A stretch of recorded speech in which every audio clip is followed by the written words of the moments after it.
welcome back to my channel. So today we're going to go into belly fat part 2.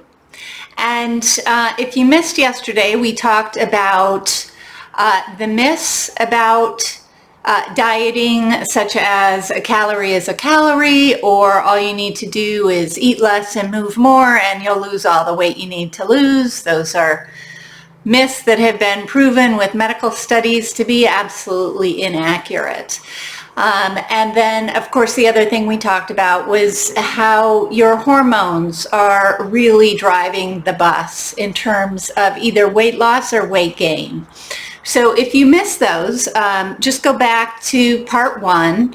And if you do like this content, if you could like and subscribe, I would really appreciate that. That would really help out my channel. And I feel this is important information for people to have, especially women going through menopause. So for those of you who are just joining for the first time, my name is Susan. My friends call me Ziva, and I'm a nurse practitioner, and I specialize in women's health and in cannabis medicine. So we're going to continue our topic on belly fat, which was originally a question from one of my viewers. So today we're going to talk about the very first step that you need to take in order to start burning fat instead of storing fat. So, and I'm not one for, let's do some fad diet and lose a bunch of weight really fast, because it never works in the long run. And what the goal is to take off the belly fat and keep it off. And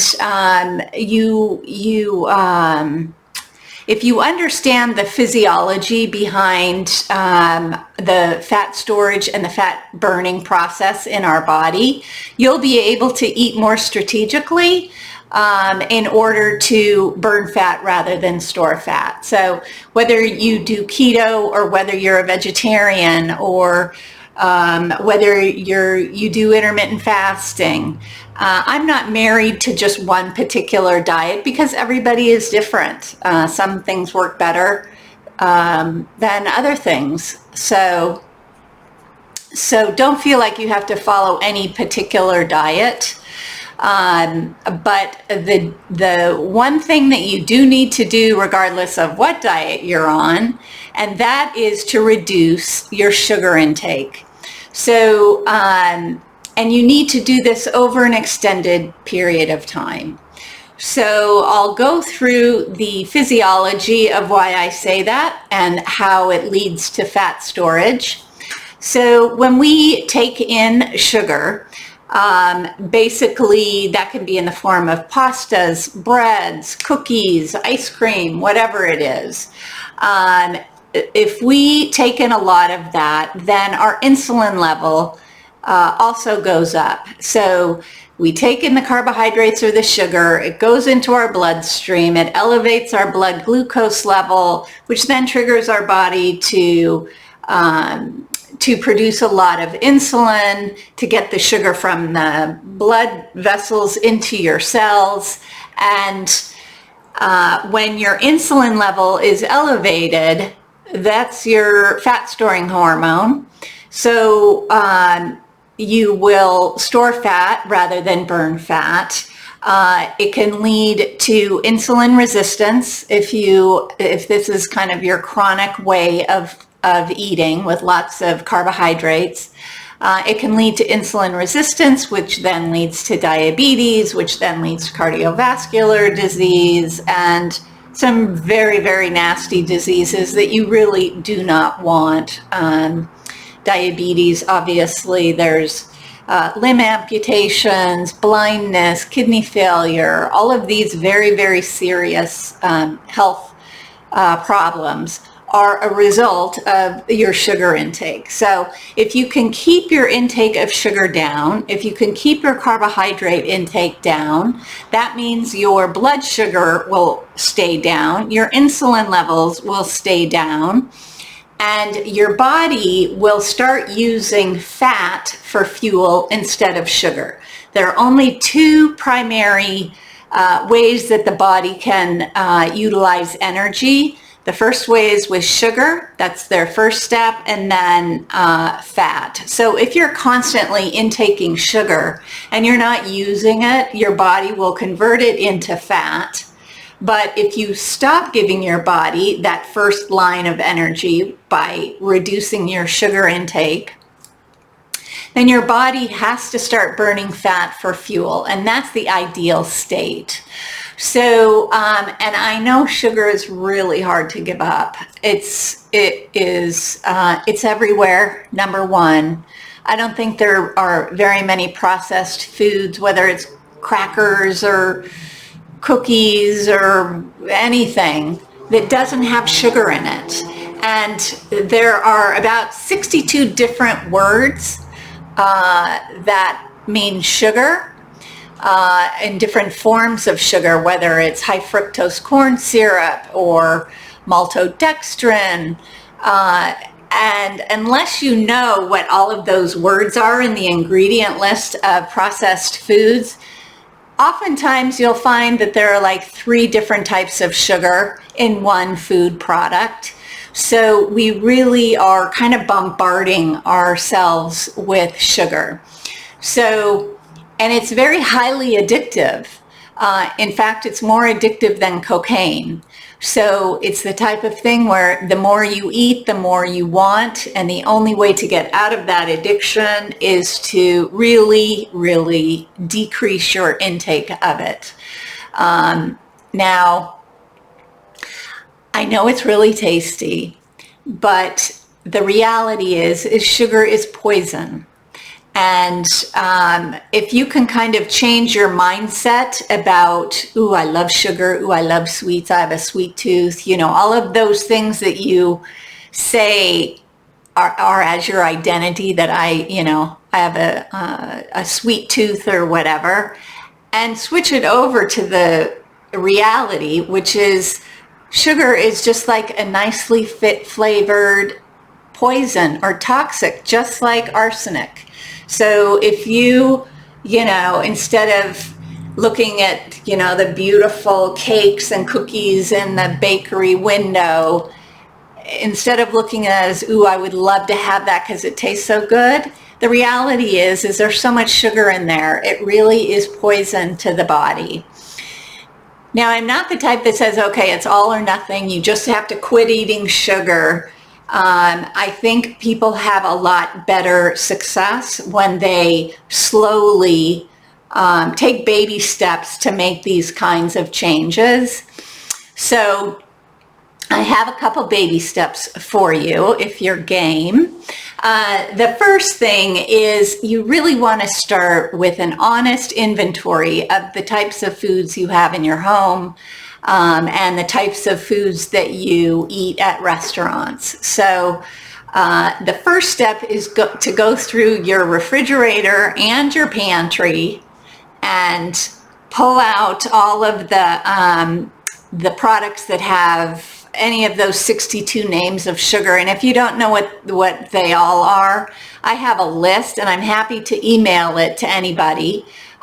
Just send me an email. I'll put my email in the description, and in your subject line just put sugar, and I'll send you the list in a PDF form. And you can use that list to go through, and I think you will be a little shocked to find all of the places where there's hidden sugar, and some places that are not so hidden. So that's the first step. Go through your refrigerator, go through your pantry, pull out all of the items that have sugar in them, just so you can kind of see that the amount of sugar that you're eating. Americans eat more and more sugar pretty much every year just because it's put into everything. But I think the numbers are mind-blowing when the number of pounds of sugar that we consume in a year, each and every single one of us. So it's no wonder that, heart disease, diabetes, cancer are the top killers because they are all related to having too much sugar in our body. So that's the first step. Take an inventory. And then the second step is, I'm not one to say, okay, throw away all, this food, because I think that's wasteful. But what you can do is never buy it again. There are a lot of other alternatives out there that don't have the high sugar content, and I can be happy to do an episode on that as well, ways to easily substitute foods so that you don't really feel like you're giving up a lot, and you still enjoy your food and everything else. So anyway, the one caveat I have to that, though, is high fructose corn syrup. Now, I can do a whole episode on the dangers of high fructose corn syrup, but to put it in a nutshell, fructose is a type of sugar, and when you eat your normal table sugar, it's half fructose, half sucrose. Sucrose is fine. I mean, it's not fine, but fructose is, when you ingest it, your body digests it as if it were alcohol. The only thing is you don't get any kind of intoxication, but when it goes through the liver, it creates fatty liver disease. It's called non-alcoholic fatty liver disease, and it is the cause for an epidemic of liver transplants that are needed these days, and it is directly related to high fructose corn syrup. So if you do have any of those products in your home, that's one thing that I would say, just toss it. It's so toxic to the body. So that's the one caveat. Get rid of that high fructose corn syrup, and it's in a lot of things, but you just don't want to damage your liver. It's like drinking alcohol every single day. So that is my part 2 of belly fat.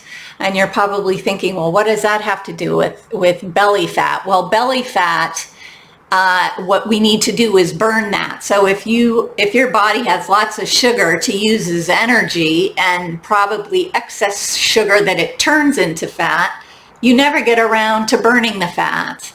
So we have to change that metabolic process so that our body doesn't have readily available sugar to use as energy 24/7, and it has to tap into our fat stores. So anyway, so that's it for today, and I'm gonna keep going with this topic because it is really a huge topic, and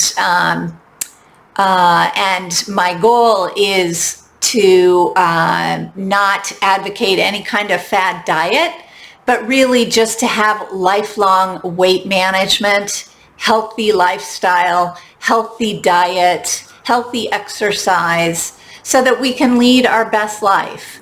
So if you're enjoying this content, please hit the subscribe button.